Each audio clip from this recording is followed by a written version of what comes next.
तो मैंने सोचा कि इस खूबसूरत सी जगह पर मैं जब आई गई हूँ तो यहाँ बैठ कर इसको एंजॉय भी कर लिया जाए। मेरा जो ज़ाती एक्सपीरियंस यहाँ फ्रांस में स्पेशली शमोनी में आने का रहा, बहुत अच्छा रहा। लाइक आई सेड अर्लियर कि मैं हमेशा यहाँ आना चाहती थी। मैंने इसको पिक्चर्स में, वीडियोस में तो देखा था और एडमायर भी किया था, लेकिन मैं अपने काम की कमिटमेंट की वजह से आ नहीं पाई। तो इस दफ़ा जब मुझे मौका मिला और मैं अब यहाँ पर मौजूद हूँ, तो मैं इस खूबसूरत से विलेज को, इस खूबसूरत सी जगह को बहुत ज़्यादा एडमायर कर रही हूँ, बहुत ज़्यादा एंजॉय कर रही हूँ। मैं अपने आप को ब्लेस समझती हूँ कि मुझे मौका मिला कि मैं इन सब चीज़ों को, इस खूबसूरती को डिस्कवर करूँ और इसे देखूँ।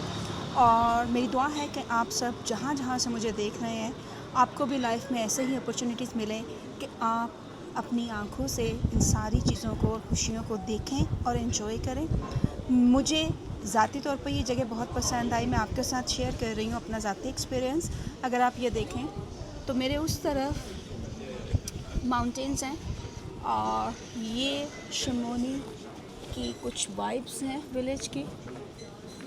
और इस खूबसूरत सी जगह के बीचों बीच में बैठकर मैं इस वक्त आपसे बात कर रही हूँ। मेरी दुआ है कि आप सब जहाँ कहीं से भी मुझे देख रहे हैं, आपको भी ज़िंदगी में ऐसी अपॉर्चुनिटीज़ मिलें जहाँ आप इन खूबसूरत जगहों पर जाएं और इन्हें जाकर अपनी आंखों से देखें और यहाँ की वाइब्स को एंजॉय करें।